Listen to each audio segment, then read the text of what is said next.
Okay, let's unpack this. Today, we're diving into a really compelling duality that shaped so much of the human experience, the relationship between fear and faith. Hmm. These aren't just simple opposites, are they? Your sources describe them quite profoundly as two sides of the same coin. Exactly. And what's striking really is how the material highlights that the ultimate power, the influence each of these forces has, Yeah. it's determined entirely by our beliefs. By what we believe, what we hold is true. Yeah, precisely. When we step back, it becomes abundantly clear just how fundamentally our deeply held beliefs truly decide which of these powerful forces gain supremacy in our lives. Right. It's not about some abstract external pressure acting on us, you know. It's really about the internal landscape we actively cultivate, sometimes maybe completely unknowingly. And nowhere is this dynamic more dramatically evident, I think, than in one of humanity's most, well, harrowing and heroic journeys. The transformation from the depths of addiction, which your material unflinchingly calls the downfall of a dope fiend, all the way to the exhilarating ascent of the triumphant rise of a champion. Those are powerful descriptions. They really are. And they're not just vivid labels. They feel like conceptual frameworks your sources use to illustrate two fundamentally different states of being, right? Yeah. Two distinct mindsets. Two entirely divergent paths one can take, absolutely. So as we explore this powerful narrative today, I really want you, listening, to actively think about a time in your own life. Maybe you felt pulled between consuming doubt and just a tiny flicker of hope. That tension. Yeah, that core tension, that internal tug of war, that's exactly what we're going to try and illuminate and dissect in this deep dive. Absolutely. And that precise progression, that journey, is what makes these insights so universally applicable, I think. We'll meticulously explore the mind trapped, maybe even paralyzed by fear. Okay. We'll dissect its internal architecture, look at the very real physiological and psychological mechanisms at play. It's not just one thing. Then we'll pivot. We'll examine that subtle yet profound shift that initiates genuine change, often starting, as you said, with a remarkably fragile form of faith. Yes. And finally, we'll delve into the profound transformation into a champion, understanding not just the destination, but the arduous incremental journey that forges that kind of resilience. Right. It's not instant. Not at all. Yeah. And if we connect this to the bigger picture, you'll see it's a universal story of overcoming, really, no matter the specific challenge you might be facing or the context of your struggle. So the goal is actionable insights. That's the idea. To extract not just abstract knowledge, but actionable insights from this very specific journey. Insights that can resonate deeply and empower anyone facing their own unique set of adversities. It highlights how the core mechanisms of belief and choice and sustained action, how they operate across the entire spectrum of human experience. Aye. The reign of fear, the dope fiend's world. Okay, so let's begin by immersing ourselves in that world, as described by your sources, through the eyes of what they powerfully, almost viscerally call the dope fiend.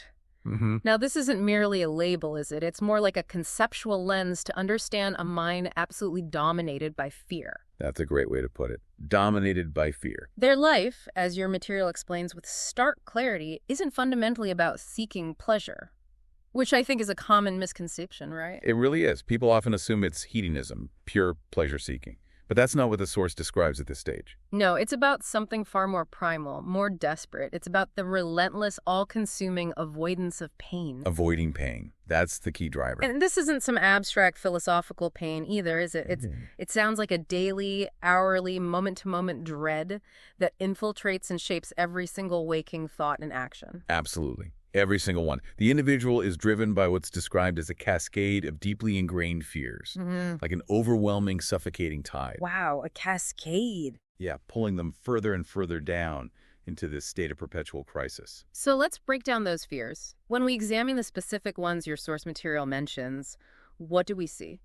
Well, you start to grasp just how deeply rooted and profoundly physical these experiences are.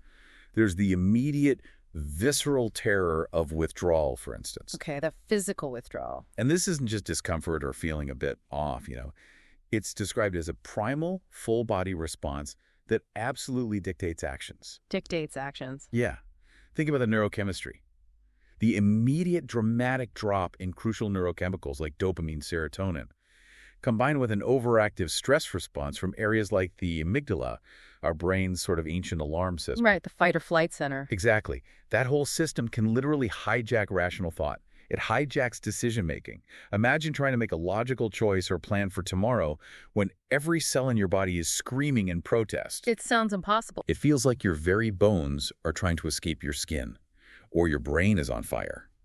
That's the level of primal, inescapable terror that dictates actions. It's almost impossible for someone who hasn't experienced it to fully comprehend. So that physical agony just overrides everything else. Completely. Family, job, personal safety, all secondary.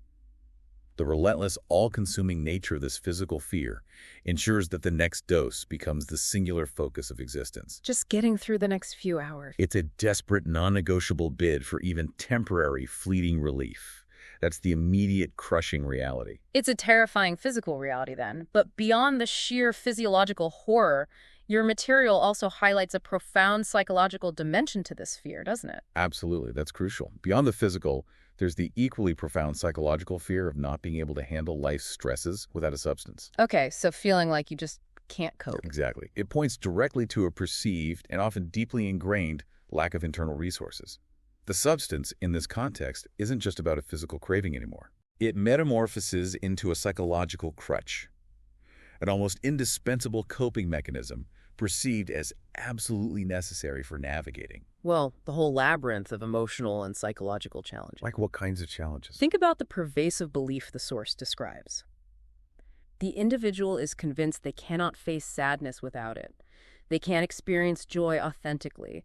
They can't manage conflict effectively. Even everyday things. Even the mundane, everyday pressures of daily life, paying bills, dealing with the difficult commute, workplace stress, anything. They believe they need the drug just to face it. Wow. So that perceived dependency, it must just erode any belief in yourself. Completely. It erodes what psychologists call self-efficacy, that fundamental belief in your own capability to succeed, to handle things, to achieve goals. You lose faith in your own ability to cope. Totally. They've come to believe, often over a long, insidious period of use, that their natural coping mechanisms have completely broken down. Yeah. That the only way to function, the only way to simply be in the world is through the substance. That sounds like a complete surrender of personal agency.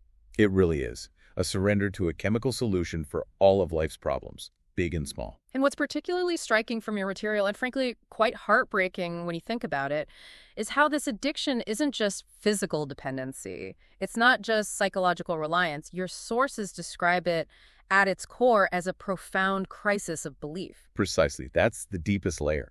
It's not just about the chemical hooks. It's about a fundamentally warped internal landscape where perception itself becomes the most formidable prison.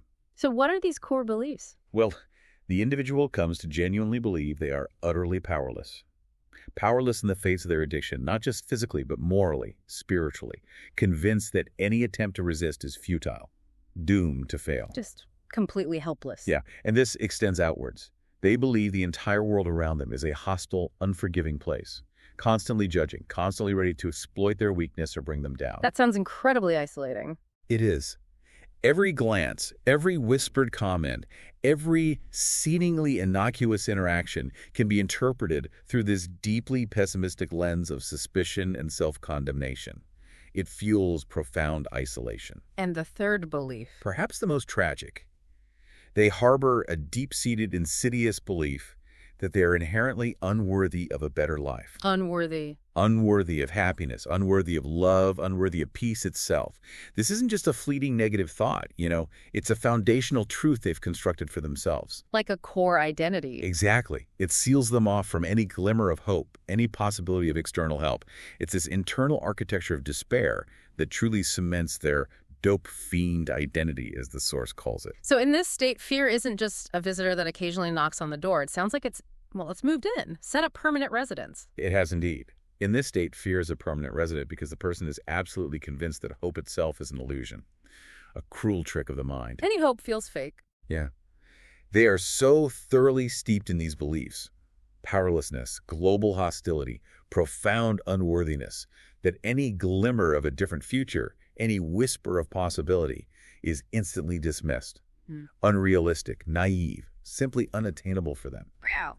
And the drug, astonishingly, becomes both the direct cause of the fear Think of the withdrawal, the legal issues, social consequences, the crushing shame. Right, all the negative stuff it brings. And paradoxically, the only perceived solution to that very fear. The cycle. That's pretty. It's a vicious, self-perpetuating cycle, Yeah. a closed loop of anxiety and despair. Consider the profound paradox. The very thing that brings that temporary fleeting relief, that brief escape, is simultaneously deepening the entrapment, tightening the chains of addiction with every single dose. So using makes the underlying problem worse. Absolutely. Every attempt to alleviate the pain with a substance only reinforces the underlying fears, strengthens the core beliefs of inadequacy, and makes the idea of breaking free seem utterly futile, a foolish dream. So the cycle doesn't just reinforce the crisis of belief. It cements it, makes escape appear not just difficult, but truly impossible from the inside. That really raises an important question for all of us, doesn't it? I think so. How many of us, even outside the extreme context of addiction, cling to a perceived solution? Maybe it's a toxic relationship, maybe a limiting belief about ourselves, maybe just a counterproductive habit. Right. Something that feels like it helps in the moment. But it might actually be fueling our anxieties or preventing us from finding true, sustainable peace and growth. It's a pattern that can tragically play out in so many areas of life, trapping us in our own self-made prisons. That's the power of fear when it's fueled by these kinds of beliefs. Yeah. 2 M's. The turning point, a glimmer of fragile faith. That's a powerful and, yes, stark portrayal of that fear-dominated world. But our deep dive also illuminates a path out, doesn't it? A true beacon of hope that your sources detail. Thankfully, yes, it's not all despair. The journey from dope fiend to champion, it isn't some sudden miraculous leap or an overnight transformation as much as we might wish for that sometimes. No quick fixes here. Your sources make it clear. It begins with a remarkably subtle shift.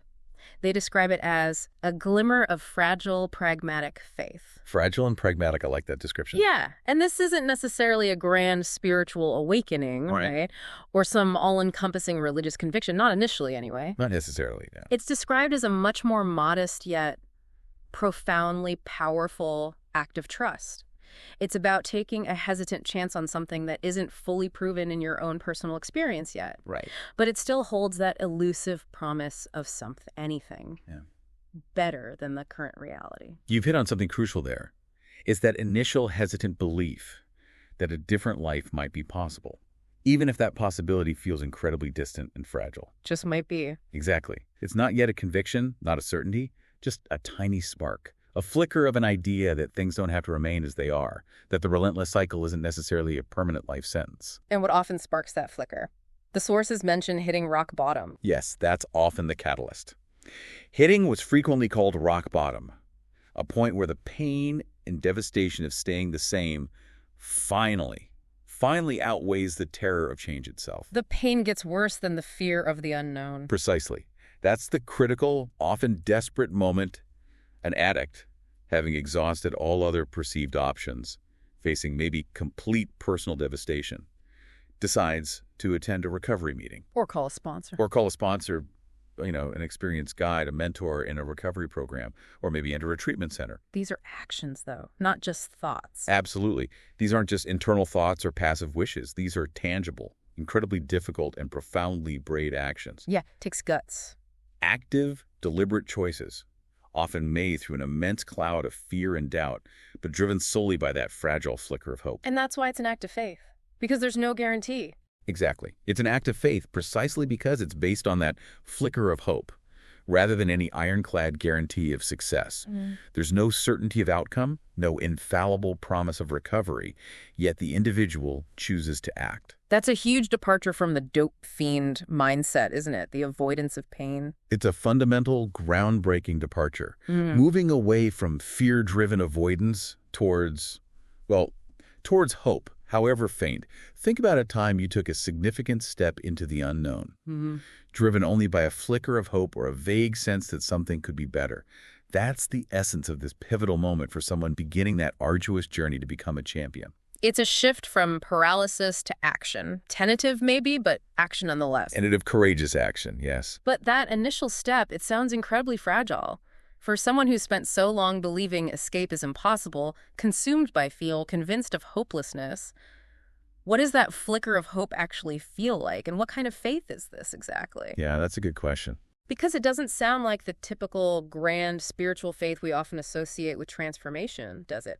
Your sources give us a brilliant analogy here. You're right, it often isn't about a big spiritual conviction, at least not yet. It's much more practical, almost transactional faith, initially. Transactional? How so? Well, your material compares it to the simple act of trusting that your phone will work when you dial a number, or that an ATM will dispense money when you insert your card. Okay, I see. We don't really analyze the mechanics. Exactly. We don't typically analyze the circuit board or the complex banking infrastructure every time we use these systems. We simply trust that the system will perform as expected, based on past experience or seeing it work. So how does that apply to recovery? That analogy is crucial because it clarifies the foundational nature of this initial pragmatic faith. It's a belief, not necessarily in oneself yet, or even in a grand spiritual concept initially, but a belief in a system. A system like a recovery program. Like a structured recovery program. Think Alcoholics Anonymous, Narcotics Anonymous, or even just a community of sober individuals who have successfully navigated this path. Okay, so trusting the process or the group. Right. Trusting a system that has proven its reliability to others. That's the key. Even if the person entering it has zero personal lived experience with its efficacy yet. So it's like borrowing trust. That's a perfect way to describe it. Borrowed trust. The individual, deep in their own despair, sees the cumulative evidence from others, the compelling success stories, the living, breathing examples of profound recovery you see in meetings, the testimonies of transformation. Seeing proof that it can work for someone. Exactly. And that collective external proof from those who have walked this path gradually begins to outweigh their deeply entrenched personal doubt and fear, just enough to take that first step. So the external validation becomes a bridge. It becomes the vital bridge to internal belief. Success stories, testimonials shared in meetings, the visible transformation in the eyes of long-term sober individuals. All of these play a monumental role in nurturing this nascent, fragile faith. It lets them sort of bypass their own despair for a moment. Yes, exactly. Bypass their overwhelming personal despair, at least momentarily, and lean on the collective experience and wisdom of others. And that small act of trust, engaging with the system. That small act of trust, that simple decision to engage with a system that has demonstrably worked for others, begins to create the first cracks in the foundation of that old, deeply entrenched belief that the drug is the only answer, the only relief. It introduces an alternative narrative. A sliver of possibility, allowing light to shine through the previously impenetrable walls of fear. Yeah. This truly is the crucial first step on the path to becoming a champion, moving decisively away from the dope fiend's isolated, fear-driven existence. Into connection and shared purpose, maybe. Into a realm of nascent connection and shared purpose. That's exactly it. 3, the rise of the champion. What a critical turning point that is. Okay, so now let's turn our attention to the champion. And I really appreciate how your sources describe this not as some mythical, unattainable figure, right? No, very grounded. But a person meticulously built through a consistent, deliberate journey. The champion isn't born from one single dramatic moment of enlightenment or a grand, instantaneous revelation like we sometimes imagine heroes are. No Hollywood montage here. Right.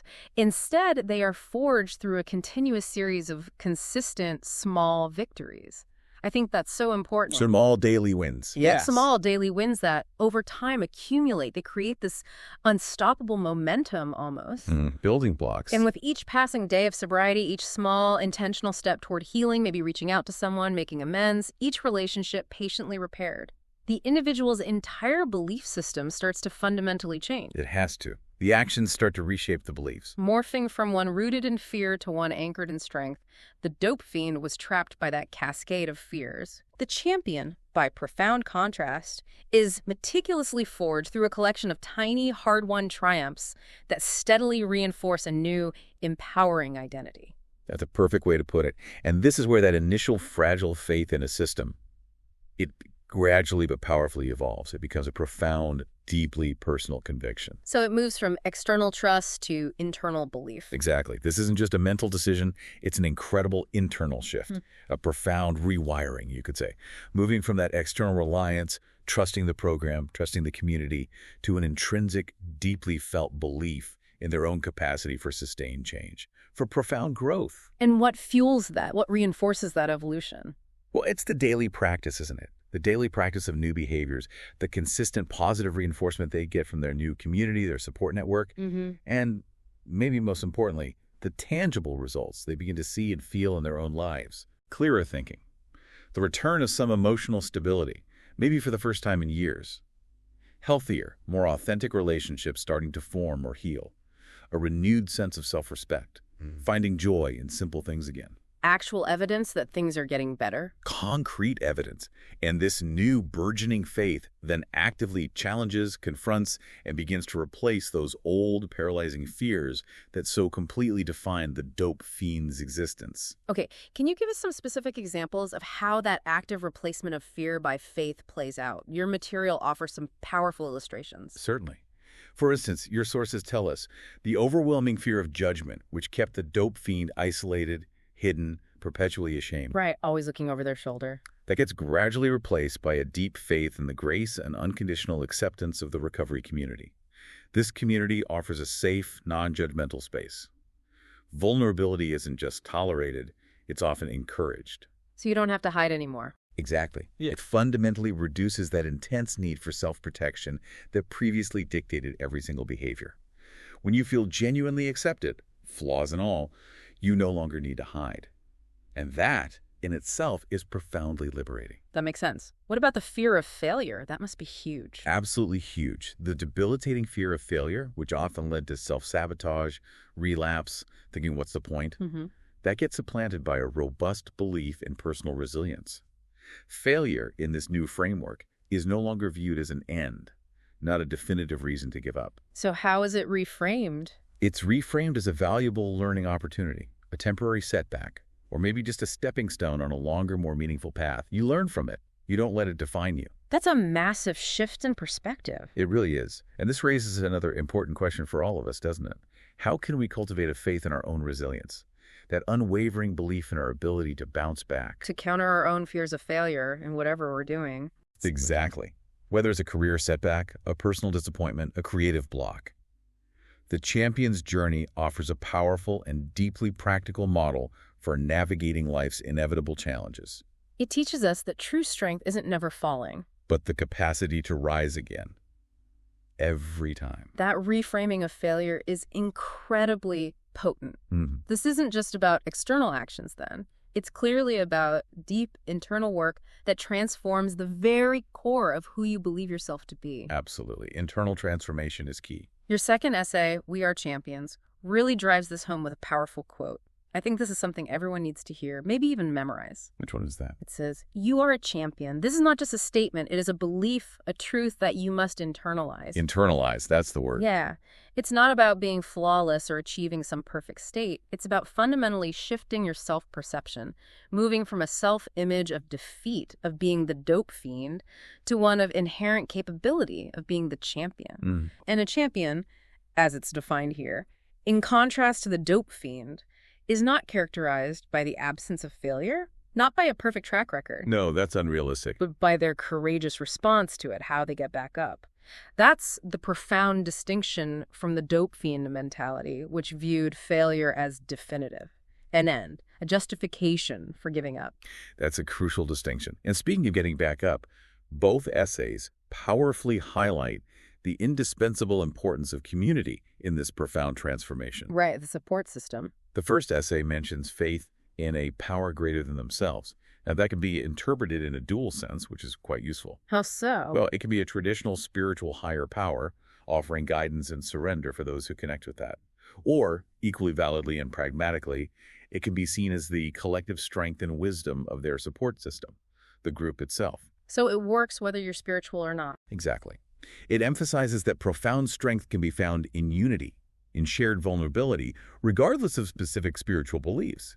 It's about leveraging the combined energy, experience, and hope of those who share a common purpose. That idea of collective strength is really compelling. It's almost like a force multiplier for individual faith. It absolutely is. And the second essay, We Are Champions, reinforces this by focusing explicitly on the concept of a coalition. A coalition, what does that mean here? It's about the collective strength of individuals coming together for a common cause, uniting their individual struggles and aspirations into something bigger. More than just a support group, then. Yeah, it sounds like more. This isn't just a casual gathering. Your material describes this united group as a formidable force of change. Wow. A formidable force of change. Imagine that. Individuals previously isolated, fragmented, maybe struggling alone in the grip of addiction, now united by a shared mission to overcome unmanageability and build new lives together. They're not just supporting each other passively. No, they're actively building a new reality, brick by painstaking brick, together. And this raises an important point for us to consider, for everyone listening. How does that shared experience, that mutual support, that collective accountability, how does it amplify individual faith and resilience? Well, when you see others overcoming similar challenges. Exactly. When you receive unwavering encouragement and maybe some tough love, some honest accountability from people who truly get your unique struggles, it fundamentally shifts your perspective. It shows you're not alone. Not alone, that your struggle isn't unique, which can be incredibly validating. And crucially, that effective solutions and pathways to freedom do actually exist, because you see them embodied in the people around you. So the collective belief fuels individual progress. Yes, it creates this synergistic effect where the whole becomes far greater than the sum of its parts. It provides a constant mirror of possibility, reflecting back the champion that they're steadily becoming. What's truly profound here, reading between the lines of your sources, is that the rise of a champion isn't about simply returning to who you were before addiction. No, it's not about rewinding the clock. As if you could just hit pause on life and then resume it? Yeah. No, your sources are very clear on this. It's about a complete and radical transformation. A new creation almost. Yeah, about creating a new, stronger, more self-aware person built on a completely different, unshakable foundation. So what's that foundation made of? Well, it seems to be constructed with an unwavering sense of hope, with the boundless understanding of possibility that comes from having faced and overcome immense odds, and with a deeply ingrained self-worth that was so tragically absent in the dope fiend's world. Hope, possibility, self-worth. That's powerful. It's a fundamental reimagining of self, isn't it? Informed and strengthened by the trials faced and the hard-won victories earned along the way. And perhaps the most empowering part of all this, the message seems to be that the power to change your life, to initiate this profound transformation, it's truly within you. Right. And as your sources consistently remind us, it always has been. It's a core truth that the champion finally claims for themselves, moving from that state of perceived powerlessness to one of undeniable agency. 4. The everlasting interplay. Navigating fear with faith. That journey from the depths of fear to the heights of champion status is incredibly inspiring. But this brings us to a crucial question that often comes up, I think. Okay. Once someone has made that transformation, once they've become a champion, does fear simply vanish? Does it just disappear from their life entirely? The happily ever after question. Exactly, does it? Your deep dive clarifies this for us, and the answer seems to be, well, a resounding no. No, fear doesn't just magically disappear. That would be unrealistic. Even for a champion, someone who has cultivated immense resilience and faith, fear doesn't completely go away. That keeps happening, right? Life keeps happening. It continues to present challenges, uncertainties, moments of vulnerability, situations that can absolutely trigger anxiety or doubt. Old pathways can still get activated. So what is the difference then if fear is still there? The critical difference, the fundamental shift, is not the presence of fear, but precisely how these fears are met and navigated. Okay, the response is different. Totally different. For the dope fiend, remember, fear was the absolute dictator. It was allowed to completely control and dictate actions, leading them further down that path of despair, isolation, downfall. Every decision was reactive. Reactive to avoid immediate pain, creating that feedback loop of anxiety we talked about. For the champion, however, the dynamic is fundamentally different. It's a complete inversion of that previous state. So how does the champion handle fear? The champion uses faith as a powerful, active tool to navigate fear. Instead of being paralyzed by it, like before, they actively turn to their belief in their own hard-won strength, their resilient spirit, and that unwavering support system they've meticulously built around themselves. They use those resources to push through the fear. So it's a shift from being paralyzed by fear to navigating through fear. Exactly. From reactive paralysis to proactive, empowered navigation. It's about facing the fear head-on, but equipped now. Equipped not just with internal fortitude, but also with that robust network of external support. They don't let fear control or dictate their choices anymore. And how does that actually work? How do they build that capacity? Does past success help? Hugely. The champion's lived experience of overcoming past fears, those consistent small victories we talked about, the ones that felt impossible at the time. Right. That experience builds an undeniable empirical confidence for future challenges. Each time they faced a fear, each time they pushed through a moment of doubt using faith and action, they reinforced new, healthier neural pathways, pathways of courage and resilience in their brain. So it literally gets easier. Incrementally easier, yes. They have lived undeniable proof within themselves that they possess the inner fortitude to tackle whatever comes their way. It transforms fear from a paralyzing master into more of a signal. A signal to engage their newfound resources, to reach out, to use their tools, to lean on their faith and their community. This brings us to a crucial daily realization then, a powerful, actionable takeaway for all of us, really. No matter our personal journey or the specific challenges we face, while fear and faith may very well coexist within us, maybe always, constantly whispering different narratives in our ears, the choice of which one to empower seems key. The choice of which one to feed. Right. Which one to empower through our beliefs, through our actions. That's what ultimately determines one's destiny, according to this framework. It's not a one-time choice either, is it? No, exactly. It's not a choice made once and forgotten. It's a choice you make, perhaps unconsciously, perhaps with profound deliberation, every single day, in every small interaction, in every moment of decision. Constantly steering the ship. Yeah. So the question for everyone listening is both simple and profoundly challenging. What choice are you empowering today? Right now? Are you letting fear lead you down a path of avoidance and limitation? Or are you consciously stepping forward with faith, even a fragile one, like we discussed, into the possibilities that await you? Outro.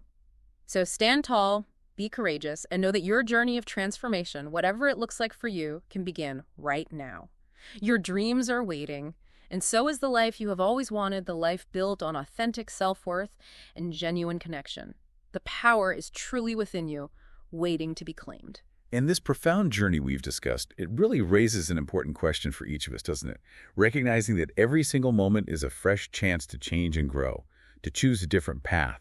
What small, pragmatic act of faith can you take today? Small and pragmatic. Yeah, it doesn't have to be a grand gesture or some monumental undertaking. It can be as simple as trusting a new process at work, maybe reaching out to a supportive friend when you feel overwhelmed, or simply believing in your own capacity for one tiny, consistent victory today. Just one small step. Exactly.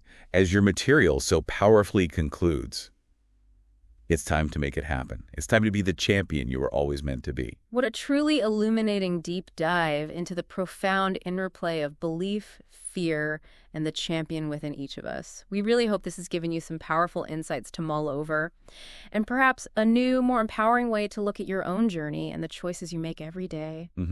Keep exploring that inner landscape. Absolutely. Thank you so much for listening, and we look forward to the next deep dive with you.